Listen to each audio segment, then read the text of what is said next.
ദൈവനാമത്തിന് മഹത്വം ഉണ്ടാകട്ടെ. അനുഗ്രഹിക്കപ്പെട്ട നല്ല നിമിഷങ്ങൾക്കായി ദൈവത്തെ സ്തുതിക്കുന്നു, സ്തോത്രം ചെയ്യുന്നു.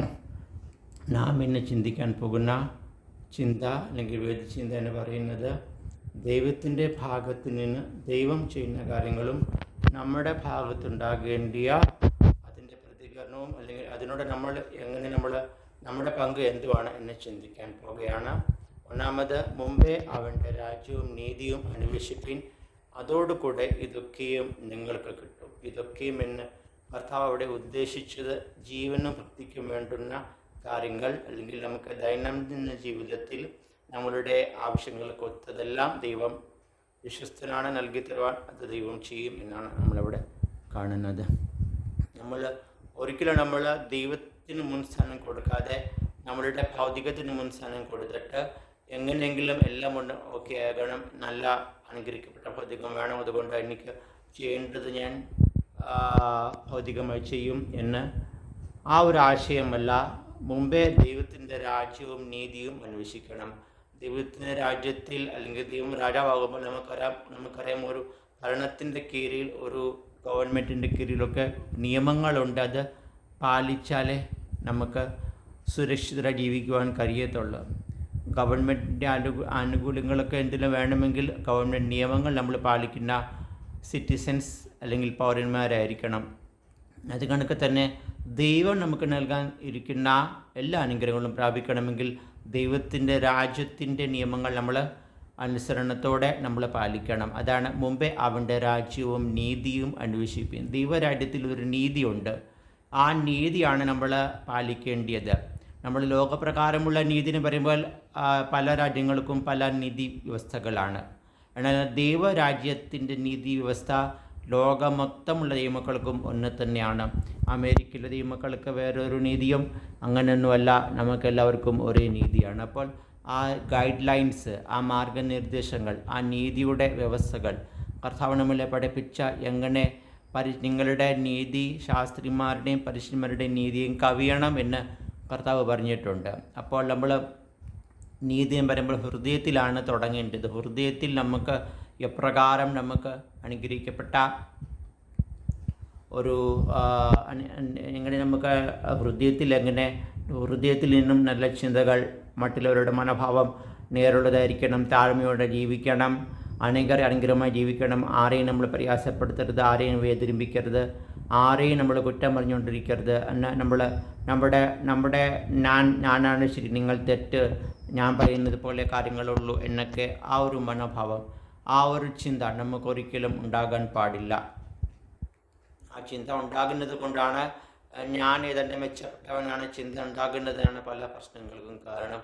ദൈവത്തിൻ്റെ നീതി എന്ന് പറയുമ്പോൾ ദൈവം സകല മനുഷ്യരെയും ഒരുപോലെയാണ് കാണുന്നത്. വലിയ ദൈവദാസനായാലും വിശ്വാസിയായാലും VIP ആയാലും സാധാരണപ്പെട്ട മനുഷ്യനായാലും പാവപ്പെട്ടവനായാലും പണക്കാരനായാലും ആരായാലും ദൈവം എല്ലാവരെയും ഒരേ നോട്ടത്തോടെയാണ് ദൈവം നോക്കുന്നത്. ഇന്നയാളെ ബൈബിൾ വായിച്ചു, അതുകൊണ്ട് ഇവനോട് കൂടുതൽ സ്നേഹം, ഇന്നയാളെ പ്രാർത്ഥിച്ചില്ല, അതുകൊണ്ട് സ്നേഹിച്ചിട്ട് കുറയും എന്നല്ല. ദൈവത്തിൻ്റെ ഭാഗത്ത് എല്ലാവരോടുമുള്ള ദൈവത്തിൻ്റെ സ്നേഹം ഒരേപോലെയാണ്. എന്നാലും ദൈവം മാനിക്കുന്ന അല്ലെങ്കിൽ ദൈവം തൊട്ടിടപെടുന്ന, ദൈവം സഹായിക്കുന്ന ചിലരുണ്ട്. അവരാണ് ദൈവത്തെ അന്വേഷിക്കുന്നവർ. ദൈവത്തെ കണ്ടുമുട്ടിയിട്ട് ദൈവത്തെ എനിക്ക് കണ്ട് തൃപ്തിയായി എന്നല്ല, കൂടുതലായിട്ട് ദൈവത്തെ അറിയുവാൻ, കൂടുതലായിട്ട് ദൈവത്തോട് എടുക്കുവാൻ, കൂടുതലായിട്ട് ദൈവത്തോട് സമയം ചെലവഴിക്കുവാൻ ആഗ്രഹിക്കുന്നവരെയാണ് അവരെയാണ് ദൈവം ബഹുമാനിക്കുന്നത്, അവരെയാണ് ദൈവം ആദരിക്കുന്നത്, അവരെയാണ് ദൈവം പുകഴ്ത്തുന്നത്. എന്ന് പറഞ്ഞാൽ അവർ മുഖസ്തുതി പറയുവല്ല, അവരുടെ ഹൃദയത്തിൻ്റെ അവസ്ഥ കണ്ടിട്ട്, അവരുടെ മനോഭാവം കണ്ടിട്ട്. മറ്റുള്ളവരെ കാണിക്കാൻ വേണ്ടി പള്ളിയിൽ പോകുന്നവരെയല്ല, മറ്റുള്ളവരെ കാണിക്കാൻ വേണ്ടി പാടുന്നവരെയല്ല, അവരുടെ യഥാർത്ഥ ഹൃദയത്തിൻ്റെ ആ ആഴങ്ങൾ മനസ്സിലാക്കിയിട്ട് ദൈവം അവരെ മാനിക്കുവാണ്, ദൈവം അവരെ പുകഴ്ത്തുവാനുമൊക്കെ ദൈവത്തിന് വളരെ താല്പര്യമാണ്. അപ്പോൾ ആദ്യം നമ്മൾ കാണുന്നത് ദൈവത്തിന് മുൻസ്ഥാനം കൊടുക്കുക. മുമ്പേ അവൻ്റെ രാജ്യവും നീതി അന്വേഷിപ്പീൻ, അതോടുകൂടെ ഇതൊക്കെ നിങ്ങൾക്ക് ലഭിക്കും. അടുത്ത ഒരു വാക്യം നാം വായിക്കുന്നു, നിങ്ങൾ എന്നെ തിരഞ്ഞെടുത്തു എന്നല്ല, ഞാൻ നിങ്ങളെ തിരഞ്ഞെടുത്തു, നിങ്ങൾ പോയി ഫലം കായ്ക്കേണ്ടതിന് നിങ്ങളെ ആക്കി വച്ചിരിക്കുന്നു. അപ്പോൾ കർത്താവ് നമ്മളെ തിരഞ്ഞെടുത്തത് എന്തിനു വേണ്ടിയാണ്? കർത്താവ് നമ്മളെ തിരഞ്ഞെടുത്തത് ഫലം കായ്ക്കാൻ വേണ്ടിയാണ്. അപ്പോൾ ദൈവത്തിൻ്റെ തിരഞ്ഞെടുപ്പാണ് ആദ്യം വരുന്നത്. നമ്മൾ ഫലം കായ്ച്ചിട്ട് ദൈവം അവൻ ഫലം കായ്ച്ചാൽ ഇവനെ തിരഞ്ഞെടുക്കാം എന്നല്ല. നമ്മൾ ഫലം കായ്ക്കുന്നതിന് മുന്നേ ദൈവം നമ്മളെ ഫലം കായ്ക്കേണ്ടതിന് വേണ്ടി തിരഞ്ഞെടുത്തു. നമുക്കറിയാം, നമ്മൾ ഒരു വെറുതെ ഇരിക്കുന്ന ഒരാളോട് എന്തെങ്കിലും ഉത്തരവാദിത്വം കൊടുക്കുമ്പം നീ ഈ ഉത്തരവാദിത്വം നല്ലവണ്ണം ചെയ്യുമെന്ന് ഞാൻ വിശ്വസിക്കുന്നു, ഞാനത് പ്രതീക്ഷിക്കുന്നു, അതുകൊണ്ട് നിന്നെ ഈ ഉത്തരവാദിത്വം ഏൽപ്പിക്കുന്നു എന്ന് നമ്മൾ ഡയറക്റ്റായിട്ട് പറയുവാൻ നമുക്ക് പറ്റത്തില്ല. എന്നാൽ ദൈവം സർവജ്ഞാനി ആയതുകൊണ്ട്, ദൈവത്തിന് പരമാധികാരമുള്ളത് കൊണ്ട്, ദൈവത്തിൻ്റെ ഇഷ്ടം അങ്ങനെ ആയതുകൊണ്ട് ദൈവം നമ്മളെ തിരഞ്ഞെടുത്തു. എന്ന് പറഞ്ഞാൽ നമ്മൾ തിരഞ്ഞെടുത്തിൽ എല്ലാവരും ഫലം കായ്ക്കും എന്ന നിർബന്ധമില്ല. എന്നാലും ദൈവത്തിന് മുൻകൂട്ടി അറിയാം ഇന്ന ആൾ ഫലം കായ്ക്കുമോ ഇല്ലയോ എന്നറിയാം. എന്നാലും ദൈവം തിരഞ്ഞെടുക്കുന്നത് ദൈവത്തിൻ്റെ പരമാധികാരത്തിലാണ്. നമുക്കറിയാം, 12 ശിഷ്യന്മാരെ തിരഞ്ഞെടുത്തപ്പോൾ ഒരാൾ ദൈവസന്നിധിയിൽ വിറ്റ് ദൈവസന്നിധിയിൽ നിന്ന് അകന്നു പോകുവാൻ ഇടയായി.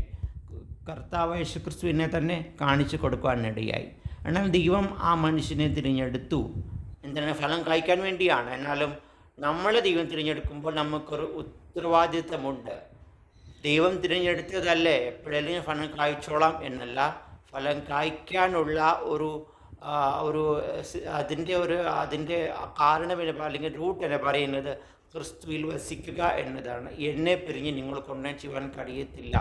കൊമ്പന് മുന്തിരിവള്ളിയിൽ വസിച്ചിട്ടല്ലാതെ സ്വയമായി കായ്പാൻ കഴിയാത്തതുപോലെ എന്നിൽ വസിച്ചില്ലെങ്കിൽ നിങ്ങൾക്ക് ഫലം കായ്ക്കാൻ കഴിയത്തില്ല എന്നാണ് കർത്താവ് പറയുന്നത്. കർത്താവിനെ പിരിഞ്ഞിട്ട് നമ്മൾക്കൊന്നും ചെയ്യുവാൻ കഴിയത്തില്ല. അപ്പോൾ ഫലം കായ്ക്കാൻ വേണ്ടിയാണ് കർത്താവ് നമ്മളെ തിരഞ്ഞെടുത്തത്. അപ്പോൾ നമ്മൾ തിരഞ്ഞെടുത്തിരിക്കുന്നുവെങ്കിൽ നമ്മൾ ആ ക്രിസ്തുവാകുന്ന മുന്തിരിവള്ളിയിൽ വസിക്കുന്ന കൊമ്പുകളായിരിക്കണം നമ്മൾ ഓരോരുത്തരും. നമ്മൾ ഒരിക്കലും ക്രിസ്തുവിനോടുള്ള ബന്ധം നമ്മൾ വിട്ടു പോകുവാൻ പാടില്ല. ക്രിസ്തുവിനോടുള്ള ഏകാഗ്രത, ക്രിസ്തുവിനോടുള്ള ആത്മസ്നേഹം, ക്രിസ്തുവിനോടുള്ള ഒരു താല്പര്യം, ക്രിസ്തുവിനോടുള്ള വാഞ്ച, ക്രിസ്തുവിനോടുള്ള ദാഹം, ക്രിസ്തുവിന് വേണ്ടി എന്തും ചെയ്യാനുള്ള ഒരു ഒരുക്കം നമുക്ക് എപ്പോഴും ഉണ്ടായിരിക്കണം. അല്ലെങ്കിൽ എനിക്ക് മൂടുള്ള സമയത്ത് ദൈവത്തിന് വേണ്ടി എന്തെങ്കിലും ചെയ്യാമെന്നല്ല. ഏതവസ്ഥയിലും ഏത് സാഹചര്യത്തിലും നമ്മൾ ഒരുങ്ങിയിരിക്കണം ഫലം കായ്ക്കാൻ വേണ്ടി. അങ്ങനെ മാനസികമായിട്ട് വൈകാരികമായിട്ട് ഒരുങ്ങിയിരിക്കുമ്പോൾ ഫലം കായ്ക്കുമെന്നല്ല. ക്രിസ്തുവിനോട് പറ്റിച്ചേർന്നിരിക്കുക, ആ മുന്തിരിവള്ളിയോട് ചേർന്നിരിക്കുക, ക്രിസ്തുവിനോട് ചേർന്നിരിക്കുക. അപ്പോൾ കർത്താവിന് വേണ്ടി വൻകാര്യങ്ങൾ ചെയ്യുവാൻ ദൈവം നമ്മളെ പ്രാപ്തരാക്കും.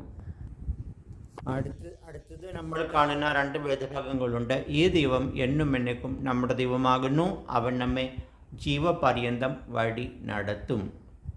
അതുകൊണ്ട് തന്നെ അവനിൽ വസിക്കുന്നു എന്ന് പറയുന്നവൻ അവൻ നടന്നത് പോലെ നടക്കേണ്ടതാകുന്നു. അപ്പോൾ ദൈവം നമ്മളെ ജീവപര്യന്തം വഴി നടത്തും. നമ്മൾ ആ വഴിയിൽ നടക്കണം. എന്തുവാണ് ആ വഴി? ക്രിസ്തു കാണിച്ച മാതൃക. ക്രിസ്തു ഒരു ഉപദേശം തന്നിട്ട് ഇതാണ് ജീവിതം, കേട്ടോ, ഇതാ ജീവിതം, ഇങ്ങനെ ജീവിക്കേണ്ടിയേ, ഇങ്ങനെയൊക്കെയാണ് ജീവിച്ചാലേ നന്നാകത്തുള്ളൂ, മനസ്സിലായോ എന്നല്ല പറഞ്ഞത്. ക്രിസ്തു നമുക്കൊരു മാതൃക കാട്ടി തന്നു. ഈ ദൈവം എന്നും എന്നേക്കും നമ്മുടെ ദൈവമാകുന്നു. അവൻ നമ്മെ ജീവപര്യന്തം വഴി നടത്തും. ജീവിതത്തിൽ 5 വർഷം നടത്തിയിട്ട് പിന്നെ 1 വർഷം ഗ്യാപ്പ് തോന്നിയതുപോലെ ജീവിക്കുക, പിന്നെ മടങ്ങി വാ, പിന്നെ ഒരു 10 വർഷം നടത്താം, പിന്നെ 2 വർഷം തോന്നിയതുപോലെ ജീവിക്കുക, പിന്നെ മടങ്ങി വാ എന്നല്ല. 24 മണിക്കൂറും എല്ലാ ദിവസവും 7 ദിവസവും ആഴ്ചയുടെ 7 ദിവസവും വർഷത്തിന് 365 ദിവസങ്ങളും 12 മാസങ്ങളും ദൈവം നമ്മളെ നടത്തുവാൻ ഇടയാകും. നമ്മളെങ്ങനെയാണ് നമ്മൾ നടക്കുന്നത്? നമുക്ക് ബുദ്ധിമുട്ട് വരുമ്പോൾ, പ്രയാസം വരുമ്പോൾ, ഈ വഴി വേണ്ടെന്ന് ചിന്തിക്കുമ്പോൾ, ക്രിസ്തുവിനെ ഒന്ന് നോക്കുമ്പോൾ, ക്രൂശിക്കപ്പെട്ട ക്രിസ്തുവിനെ ധ്യാനിക്കുമ്പോൾ, ഉയർത്തിനേറ്റവനായ ക്രിസ്തുവിനെ ശ്രദ്ധിച്ചു നോക്കുമ്പോൾ, ആ മാതൃക നമ്മൾ ധ്യാനിക്കുമ്പോൾ, കർത്താവ് എങ്ങനെ ജീവിച്ചു, കർത്താവ് എങ്ങനെ പ്രാർത്ഥിച്ചു, ഇതൊക്കെ നമ്മൾ മനസ്സിലാക്കുമ്പോൾ ആ ഒരു നടപ്പ്,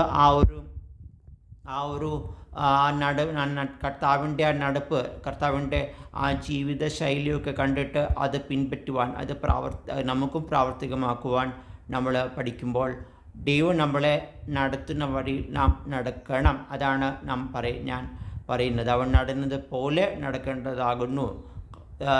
ദൈവം ഒരിക്കലും യേശുക്രിസ്തു കാണിക്കാത്ത മാതൃക, അതിനോട് ചേരാത്ത ഒന്നും നമ്മളെ പഠിപ്പിക്കത്തില്ല. ദൈവം പഠിപ്പിക്കുന്നതെല്ലാം ക്രിസ്തു മുന്നമേ കാണിച്ചു തന്നതാണ്. ബൈബിളിൽ ഉള്ളതെല്ലാം എന്തൊക്കെയുണ്ട്, ബൈബിളിൽ ദൈവത്തിൻ്റെ ഗുണവിശേഷങ്ങൾ എല്ലാം ക്രിസ്തുവിൽ നമ്മൾ കാണുന്നുണ്ട്. അപ്പോൾ കർത്താവ് തന്നെ പറഞ്ഞു, നിങ്ങളുടെ സ്വർഗീയ പിതാവ് സൽഗുണപൂർണനായിരിക്കുന്നത് പോലെ നിങ്ങളും സൽഗുണപൂർണർ ആകുകയില്ല. അപ്പോൾ കർത്താവായ യേശു ക്രിസ്തു ആ മാതൃക കാണിച്ചു, എങ്ങനെ സൽഗുണപൂർണരാകാം. ആ മാതൃക നാം പിൻപറ്റണം. ആ മാതൃക നമുക്ക് അനുഗ്രഹമാണ്. അത് വെറുതെ ക്രിസ്തുവിനെ കുറിച്ച് പഠിച്ചിട്ട് ക്രിസ്തു ഇങ്ങനെയുള്ളവനാണ്, ക്രിസ്തു ഇങ്ങനെയാണ് അങ്ങനെയാണെന്ന് പഠിക്കാനല്ല, ക്രിസ്തുവിൻ്റെ മാതൃക പിൻപറ്റാനാണ്. അവൻ നമ്മെ ജീവപര്യന്തം വഴി നടത്തും എന്ന സങ്കീർത്തനത്തിൽ വായിക്കുന്നതും, അവൻ നടന്നത് പോലെ നാം നടക്കണമെന്ന് യോഹന്നാൻ അപ്പോസ്തലൻ എഴുതിയിരിക്കുന്നതും അതിനു വേണ്ടിയാണ്. അപ്പോൾ ഈ ചിന്തകൾ നിങ്ങൾക്ക് അനുഗ്രഹമായിരിക്കട്ടെ. നമ്മളെ ദൈവം തിരഞ്ഞെടുത്തത് ഫലം കായ്ക്കാൻ വേണ്ടിയാണ്. അപ്പോൾ ആ ഫലം കായ്ക്കേണ്ടമെങ്കിൽ എന്താ വേണം, നമ്മൾ ക്രിസ്തുവാകുന്ന മുന്തിരിവള്ളി നമ്മൾ വസിക്കുന്ന കൊമ്പുകളാണ്. അത് കണക്കത്തിന് ദൈവം നമ്മളെ ജീവപര്യന്തം വഴി നടത്തുവാൻ നടത്തണമെങ്കിൽ നമ്മൾ ഒത്തിരി തിയോളജി പഠിച്ചിട്ടോ ഒത്തിരി പുസ്തകങ്ങൾ വായിച്ചിട്ടോ കാര്യമില്ല. ക്രിസ്തുവിനെ നമ്മൾ ധ്യാനിക്കണം, ക്രിസ്തുവിനെ മനസ്സിലാക്കണം, ക്രിസ്തുവിനെ ഗ്രഹിക്കണം. ക്രിസ്തു എങ്ങനെ ജീവിച്ചു അതിന് പ്രകാരം നമ്മൾ ജീവിക്കുവാനിടയാകണം. അപ്പോൾ ഇങ്ങനെ നമ്മൾ ബൈബിൾ വായനയിൽ മാത്രമല്ല, പ്രാർത്ഥനയിൽ മാത്രമല്ല, നമ്മുടെ അനുസരണത്തിലൂടെ നമ്മളുടെ ജീവിതത്തിൻ്റെ ഓരോ കാര്യത്തിലും നമ്മൾ ദൈവരാജ്യവും ദൈവനീതിയും അനുഷ്ഠിക്കുന്നവരാണ് എന്ന് തെളിയിക്കുമ്പോൾ, അത് നമ്മുടെ ജീവിതത്തിലൂടെ നമ്മൾ തുറന്നു കാട്ടുമ്പോൾ നമുക്ക് വേണ്ടുന്ന സകല നന്മകളും ദൈവം പടിപ്പടിയായി നൽകുവാനിടയാകും. നമ്മൾ ഒരിക്കലും നമ്മൾ ദൈവത്തെ വിട്ടുമാറരുത്. ദൈവം നമുക്ക് തരുന്ന നന്മകൾ നമുക്ക് നമ്മുടെ പ്രവൃത്തി കൊണ്ടല്ല എന്നും മനസ്സിലാക്കണം. നമ്മുടെ ദൈവത്തിൻ്റെ രാജ്യം നീതിയും അനുഷ്ഠിച്ചത് കൊണ്ട് എനിക്ക് വേണ്ടുന്ന ആവശ്യമുള്ളതൊക്കെ ദൈവം തരുന്നു എന്നല്ല. ദൈവത്തിൻ്റെ കൃപയാണ്, ദൈവത്തിൻ്റെ കരുണയാണ് ദൈവം നമ്മളെ സ്നേഹിക്കുന്നത്. ദൈവം നമുക്ക് വേണ്ടി നമ്മൾ ദൈവത്തെ അനുസരിക്കുമ്പോൾ അതിൻ്റെ അനുസരിച്ചല്ലോ അതിനൊരു ഗിഫ്റ്റ് കൊടുക്കാം എന്നല്ല. ദൈവത്തിൻ്റെ കൃപ കൊണ്ടാണ് നാം രക്ഷിക്കപ്പെട്ടതും നമുക്ക് ദൈവം വഴി നടത്തുന്നതും നമ്മളെ പരിപാലിക്കുന്നതും നമുക്ക് വേണ്ടുന്നതൊക്കെ നൽകുന്നതും ദൈവം നമ്മളെ സ്നേഹിക്കുന്നത് കൊണ്ടാണ്. ദൈവത്തിൻ്റെ കൃപയാണ്. അപ്പോൾ ദൈവകൃപയിൽ വിശ്വസിച്ച് ആശ്രയിച്ച് അനുഗ്രഹമായി ജീവിക്കാൻ ദൈവം നിങ്ങൾ ഓരോരുത്തരെയും ഇടയാക്കട്ടെ എന്ന് പറഞ്ഞും ആശ്വസിച്ചുകൊണ്ട് ഈ ചെറിയ സന്ദേശം നിർത്തുന്നു.